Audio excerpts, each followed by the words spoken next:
Standard form of a quadratic function is f of x equals ax squared plus bx plus c. Information about the graph of a quadratic function, such as the vertex, can easily be found within vertex form f of x equals a times the quantity x minus h squared plus k, where h and k are the x and y coordinates of the vertex. You can't see those in standard form. So you can see the vertex in vertex form, but you cannot see that in standard form. Such information such as that is hidden in standard form.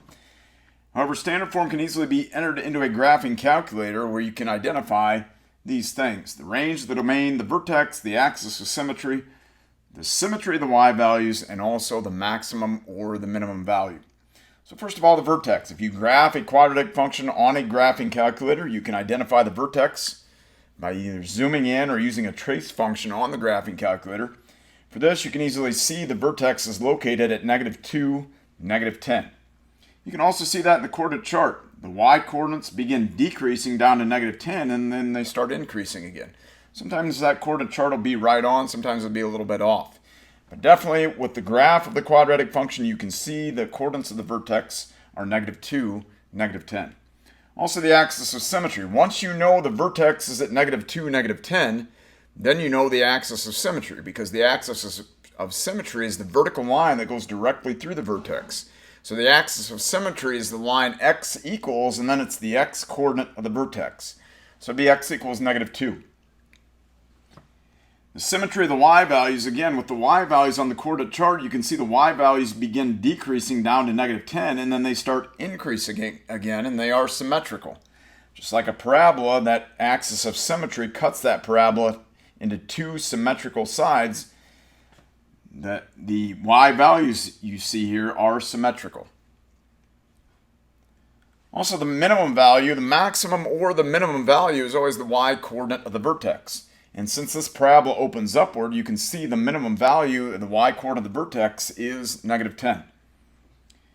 As far as the domain and range, the domains, if this parabola goes, as this parabola goes upward, it extends out wider and wider. So the farther it goes up, the wider it gets, using all x values in the construction of that graph.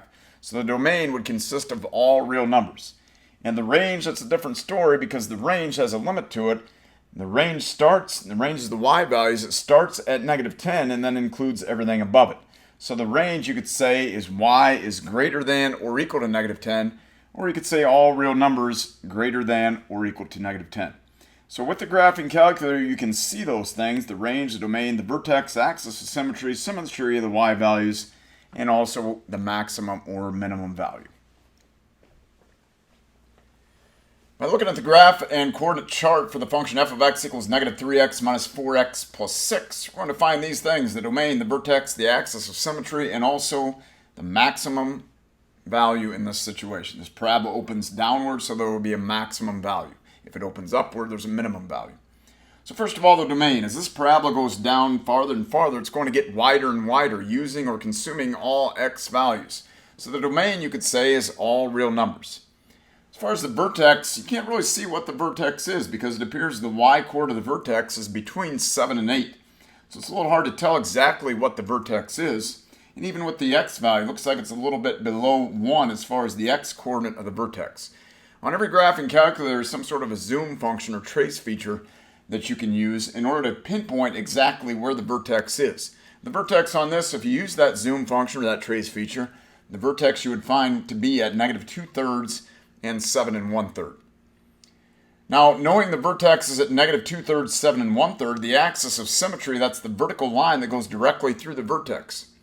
So it's x equals, and then it's the x coordinate of the vertex. Remember, a vertical line will start off as x equals, and then it'll be the x coordinate that it passes through. So the axis of symmetry here is x equals -2/3. It's x equals, and then it's the x coordinate of the vertex. That's the vertical line that goes directly through the vertex. The maximum value, this parabola opens downward, so there is a maximum value, and whether it's a maximum or minimum, it's always the y coordinate of the vertex. So the y coordinate of the vertex here is 7 1/3, and that is the maximum value. You can identify information about the quadratic function f of x equals ax squared plus bx plus c from the coefficients a and b. A is the coefficient of the squared term, b is the coefficient of x, and the constant term c. C is the constant term, the number without a variable. First of all, the graph of f of x equals ax squared plus bx plus c, the graph of a quadratic function, that is a parabola, a U-shaped graph, either opening up or down. If a is greater than 0, so if the coefficient of the squared term is greater than 0, in other words, if it's positive, that parabola will open upward. If the coefficient of the squared term is less than 0, so if a is less than 0, or in other words, if it's negative, that parabola will open downward. The axis of symmetry, that's the vertical line that goes directly through the vertex. That is the equation x equals the negative of b over 2a. Also with that, the x-coordinate of the vertex is that negative b over 2a. It's very important when they're number 4, to find the x-coordinate of the vertex, you take the negative of b over 2a. So you take the negative of the coefficient of x and put that over 2 times the coefficient of x squared. So the negative of b over 2a, that's how you find the x-coordinate of the vertex. And once you get the x-coordinate of the vertex, you then have the axis of symmetry, because the axis of symmetry is x equals that negative b over 2a. It's x equals, and then it's the x-coordinate of the vertex. So very important one there, how to find the x-coordinate of the vertex. You're going to use that quite often. Take the negative of b over 2a. Then to find the y-coordinate of the vertex, you just substitute in. So once you get the x-coordinate of the vertex, whatever that is, just substitute that back into the equation, and then you'll have the y-coordinate of the vertex. Because this f of x, that is really y, if you put the value of x back in, you're going to have y equals that, and that will be the y-coordinate of the vertex. So the y-coordinate of the vertex is the y value of the function for when x equals negative b over 2a. Finally, the y-intercept. That is c. That's the constant term. So when you have a quadratic function in standard form, the y-intercept, where the graph hits the y-axis, that is c, the constant term, the number without a variable. You can't see that in vertex form. So in vertex form, you can see the vertex. You can't see the vertex in standard form, but in standard form, you can see the y-intercept. So in each form, there are different things you can see. Once again, in vertex form, you can see the vertex, and in standard form, you can see the y-intercept. Graphing a quadratic function on paper is not something you're going to be real accurate with. You're much more accurate if you graph on a graphing calculator. Any graph with a curve to it, such as a parabola, a U-shaped graph, or an S-shaped graph, any graph with a curve to it, you're going to be much more accurate looking at it on a graphic calculator than you are trying to graph it on paper. But you still have to understand the process that goes into graphing a quadratic function, because you may have a question on the ACT test that relates to the graph or how to graph a quadratic function, and you want to be aware of all the details that go into it. So we're going to graph y equals x squared plus 2x plus 3. Now to graph a parabola, you have to know the vertex. So that's what we're going to get first, is the vertex, but we have to know a and b, because remember the x-coordinate of the vertex is negative b over 2a. So pick out a, b, and c. A is the coefficient of x squared, in this case that's 1. B is the coefficient of x, that's 2. And c is the constant term, the number without a variable, that is 3. So to find the x-coordinate of the vertex, take negative b over 2a, which also happens to be that axis of symmetry. So x equals negative b over 2a, we're finding the axis of symmetry, and also in the same step, finding the x-coordinate of the vertex. Take the negative of b, that's the coefficient of x, over 2 times a, 2 times the coefficient of x squared. So the negative of 2 over 2 times 1. Negative 2 over 2 times 1 would be negative 2 over 2, and that reduces to negative 1. So x equals negative 1, that is the axis of symmetry. Now when you're drawing or graphing the parabola on paper, you want to know where that axis of symmetry is. If not, sketch it in lightly. It's not part of the graph of the parabola, but you want to know where it is. So you want to put down that x equals negative 1, that vertical line going through negative 1 on the x-axis. That is the axis of symmetry. It's going to cut this parabola into 2 mirror images. And with knowing that the axis of symmetry is x equals negative 1, remember that's also the x-coordinate of the vertex. So the x-coordinate of the vertex is negative 1. To get the y-coordinate of the vertex, we're going to substitute that negative 1 back in for x. So if you put negative 1 back in for x, you'll get the y-coordinate of the vertex. So substituting negative 1 in for x would be negative 1 squared plus 2 times negative 1 plus 3. Negative 1 squared, that is 1. 2 times negative 1, that's minus 2. And then you still have the plus 3. 1 minus 2 plus 3, that is 2. So the x-coordinate of the vertex is negative 1. The y-coordinate of the vertex is 2. That's your first point on the parabola. Negative 1, 2. So I want to put that point down at negative 1, 2. Go to the left one up 2. that is the vertex. Now remember, the y-intercept, you can see that in standard form. So we can see the y-intercept, it's the constant term, it's 3. So that's another point on the parabola that you can put down, is that y-intercept. Put a point at 3 on the y-axis. So now that you have that point at 3 on the y-axis, you can use that axis of symmetry to get a point on the left side. So since that point at 3 on the y-axis, since that's 1 to the right of the axis of symmetry, go 1 to the left of the axis of symmetry and maintain the same y value. So 1 to the left of that axis of symmetry would be an x value of -2, and the y value would stay the same. The y value would be 3. So that point 0, 3 will match up symmetrically with that point -2, 3. Now you're going to be much more accurate. 3 points isn't quite enough to make a U-shaped graph, but we're going to take the cheap way out here. That's going to be it. But you're going to be much more accurate putting more points down. So either go to the right of that axis of symmetry or to the left of that axis of symmetry, get points, and then match those points up symmetrically using that axis of symmetry. What I mean by that is if you put in an x value of 1, that's 2 to the right of the axis of symmetry. So if you put in an x value of 1 and get a y value and put that point down, then match that up going 2 to the left of the axis of symmetry, and matching that point up, maintaining the same y value and matching that up on the left side. And the more points you put down, the more accurate your graph will be. But that's what goes into graphing a quadratic function out of standard form on paper. Now you make a U-shaped graph. Again, we're taking the cheap way out here. That's a very rough graph. But you make a U-shaped graph through those points, and that is the graph of that parabola, y equals x squared plus 2x plus 3. We're going to convert from standard form to vertex form. So standard form of a quadratic function, ax squared plus bx plus c, to vertex form, a times the quantity x minus h squared plus k. So we'll start with standard form. What is the vertex form of y equals 2x squared plus 10x plus 7? So that is standard form, ax squared plus bx plus c, in this case 2x squared plus 10x plus 7. We're going to get that in vertex form. Now what do you think we need to get this into vertex form? We need the vertex.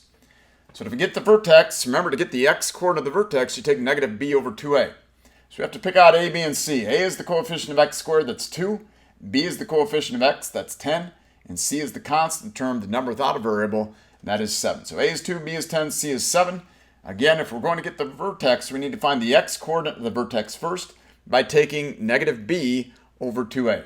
So if you take the negative of 10 over 2 times 2, it's going to be negative 10 over 4. And then you have to decide, are you going to fractions or decimals? It doesn't matter. If you want to go to a fraction, it's going to be negative 5 halves. If you want to go to a decimal, it's negative 2.5. So that is the x coordinate of the vertex.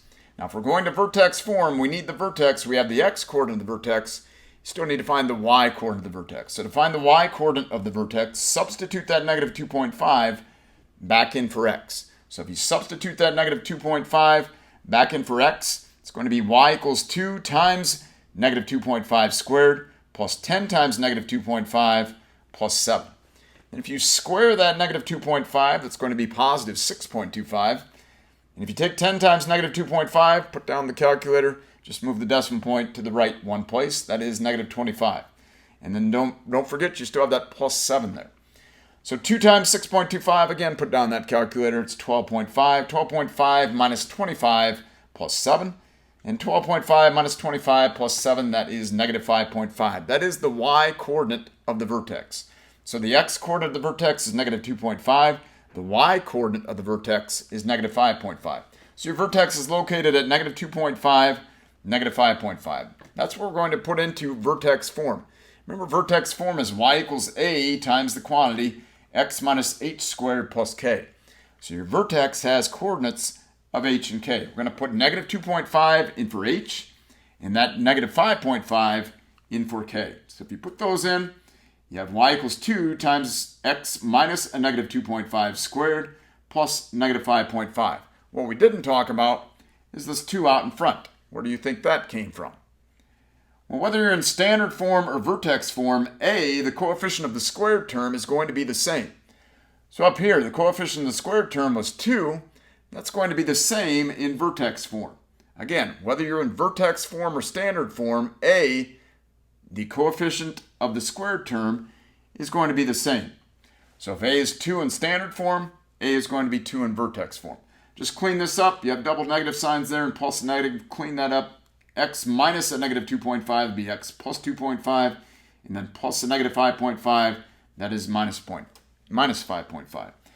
So from standard form, y equals 2x squared plus 10x plus 7, we went to vertex form. It's now y equals 2 times the quantity x plus 2.5 squared minus 5.5. Remember, in vertex form, you can see the vertex. You can't see that in standard form. But in standard form, you can see the y-intercept of 7, and you can't see that in vertex form. So each form has its benefits as far as what you can see. What is the vertex of the parabola? Y equals x squared plus 8x plus 5. Well, to get the vertex, we have to find the x-coordinate of the vertex. And to get the x-coordinate of the vertex, remember, you take negative b over 2a. So we have to know what a and b are. Might as well get c while we're at it. A is the coefficient of x squared. In this case, it's 1. B is the coefficient of x. In this case, that's 8. And c is the constant term, the number without a variable. That is 5. So to get the x-coordinate of the vertex, you take negative b over 2a. In this case, that'd be the negative of 8 over 2 times 1. So the negative of 8 over 2 times 1, that'd be negative 8 over 2. And that reduces or simplifies to be negative 4. So the x-coordinate of the vertex is negative 4. With this being multiple choice, you can throw out the ones that do not have an x-coordinate of negative 4. So you could throw a out, and you could throw d out. It's either b or c. The difference between b and c, of course, is the y-coordinate of the vertex. So we need to find the y-coordinate of the vertex. To do that, we're going to take this x-coordinate of the vertex, negative 4, and substitute that back in. So substitute negative 4 back in for x. You have y equals negative 4 squared plus 8 times negative 4 plus 5. If you square negative 4, that is 16. If you take 8 times negative 4, it's negative 32. And then don't forget your plus 5. So y equals 16 minus 32 plus 5. That'd be negative 11. So the y-coordinate of the vertex is negative 11. The x-coordinate of the vertex is negative 4. And the correct answer here is letter B. Negative 4, negative 11. What is the maximum value of the function y equals negative 3x squared plus 12x minus 8? Whenever you're looking for the maximum value of a quadratic function, you're looking at the y-coordinate of the vertex. Remember, when you're talking about the value of a function, you're talking about the y value at any particular point. So on a parabola, the graph of a quadratic function, if the parabola opens upward, a u-shaped graph opening upward, there'll be a minimum value. If the parabola opens downward, there'll be a maximum value. And that maximum value, that maximum y value, is the y-coordinate of the vertex. But to get the y-coordinate of the vertex, you have to first find the x-coordinate of the vertex. So to get the x-coordinate of the vertex, remember, you're going to take negative b over 2a. So you have to know what a and b are. A is the coefficient of x squared, it's negative 3. B is the coefficient of x, that's 12. And c is the constant term, the number without a variable, that's negative 8. You really don't need that c, but we'll throw it in anyway. So to get the x-coordinate of the vertex, we're going to take negative b over 2a. That'd be the negative of 12 over 2 times negative 3. So negative 12, the negative of 12 over 2 times negative 3 would be negative 12 over negative 6. And that reduces or turns out to be positive 2. So the x-coordinate of the vertex is 2. Notice that's answer I up there. That's the x-coordinate of the vertex. We need the y-coordinate of the vertex. So to get the y-coordinate of the vertex, we're going to substitute that 2 in for x into that equation. So replace the x with 2 in that equation. This will give us the y-coordinate of the vertex. We're finding the value of y when x is 2. So it'd be negative 3 times 2 squared plus 12 times 2 minus 8. If you square that 2, it's 4. Take 12 times 2 is 24. So you're looking at negative 12 plus 24 minus 8. Negative 12 plus 24 minus 8 is 4. So 4 is the y-coordinate of the vertex, and that y-coordinate of the vertex is the maximum value. Maximum value here is 4, and the right answer is F. Which function has the graph shown at the right? So we're going to match one of these equations up with this graph. Remember, looking at this graph, you can see the y-intercept. You can see which way the parabola opens. You can kind of see almost where the vertex is. So those things will all help you in deciding which of these equations matches that graph. First of all, that parabola opens downward. Since that parabola opens downward, that means the coefficient of the squared term will be negative. Anything that doesn't have a coefficient of the squared term being negative, in other words, if the coefficient of the squared term is positive, throw that answer out. Letter B is out for that reason. Also notice the y-intercept is negative 1. So any equation up here with a y-intercept or a constant term that is not negative 1, throw that answer out. So letter A up here had a y-intercept or a constant term of +1. That answer is thrown out for that reason. So now you're down to C or D. And with these signs being different on the B term, or the coefficient of x, that means all you really have to look at is the x-coordinate of the vertex, and if it matches that, then that's the equation you want. So I'm going to take letter D here. I'm just going to look at the x-coordinate of the vertex. So to get the x-coordinate of the vertex, take negative b over 2a. That's also finding the axis of symmetry. But taking negative b over 2a on that, a is negative 2, b is 5, and c is negative 1. So if you take negative b over 2a, that'd be the negative of 5 over 2 times negative 2. That'd be the negative of 5 over negative 4, and that reduces to positive 5/4, or 1 1/4. And that is the x-coordinate of the vertex there. It's 1 1/4. Letter C would have a completely different x-coordinate of the vertex because the signs are different. So the x-coordinate of the vertex is 1 1/4. That matches letter D. Letter D is the correct answer on that. What is the vertex form of the function y equals 3x squared minus 12x plus 17? So we're going to take this equation in standard form and convert it to vertex form. Well, if we're going to convert this to vertex form, we have to know the vertex. So to get the x-coordinate of the vertex, we're going to take negative b over 2a. So we have to know a and b. We'll just throw c in for the fun of it. And that was fun. A is 3, b is negative 12, and c is 17. To find the x-coordinate of the vertex, take negative b over 2a. That'd be the negative of a negative 12. Watch your signs. Over 2 times a, or 2 times 3. So it'd be the negative of negative 12 over 6. It's going to be positive 12 over 6, and that reduces to positive 2. So the x-coordinate of the vertex is 2. All of these, except letter I, has an x-coordinate of the vertex being 2, because vertex form is a times x minus h squared plus k.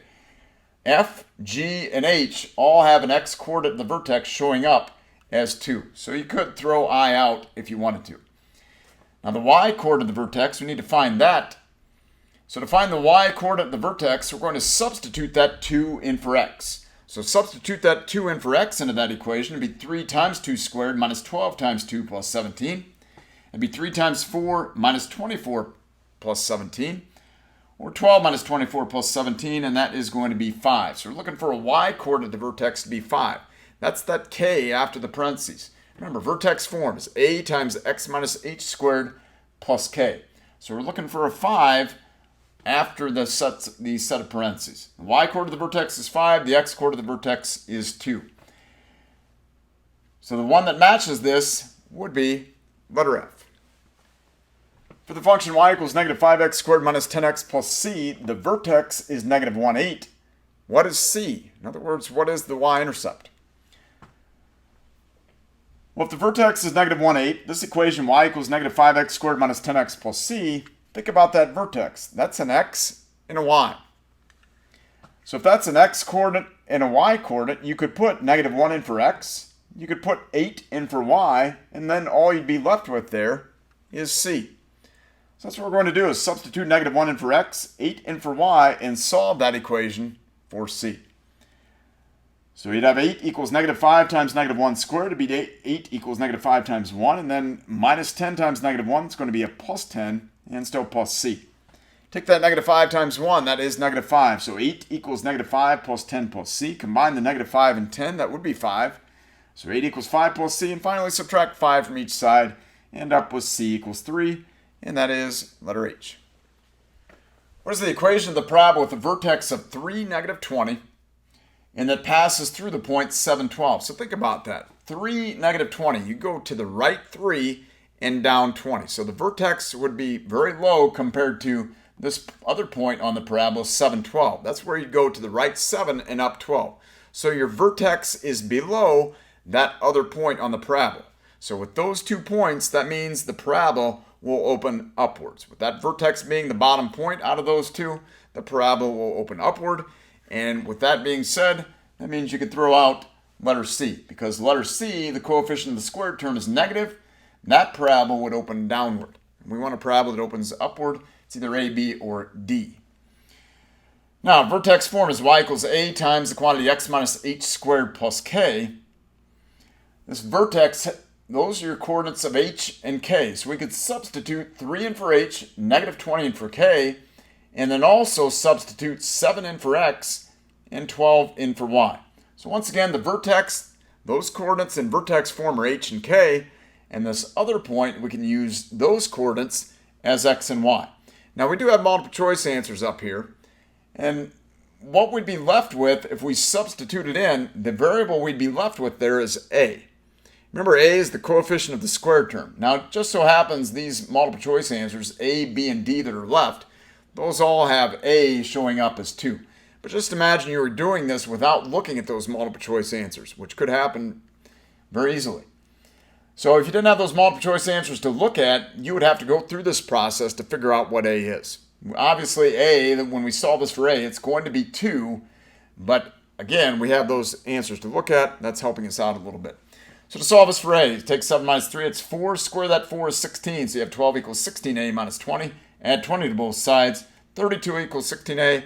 And big surprise, a equals 2. So with a being 2, and the vertex, again, is 3, negative 20, you could put 2 in for a, 3 in for h into vertex form, and negative 20 in for k. But we want to get this in standard form. So we're going to remove the parentheses. To remove the parentheses, here's a big mistake people at even upper levels make with this x minus 3 squared. They think if you square x minus 3 that you just square the x and square the negative 3, it'd be something like x squared plus 9. Wrong. When you square anything, you have to multiply it by itself. So when you square that x minus 3, you're going to multiply x minus 3 by x minus 3 with the FOIL method distributive property, your choice. That's going to be x squared minus 6x plus 9. So again, be very careful. Whenever you square a binomial, you are multiplying it by itself. Now, distribute the 2 through the set of parentheses. 2 times x squared, that is 2x squared. 2 times negative 6x would be negative 12x. And 2 times 9, that is 18. Go back through and combine these like terms, 18 and negative 20. And that is negative 2. So y equals 2x squared minus 12x minus 2. That is the equation of the parabola in standard form that passes through the point 712 and has a vertex of 3, negative 20. Letter B is the correct answer on this.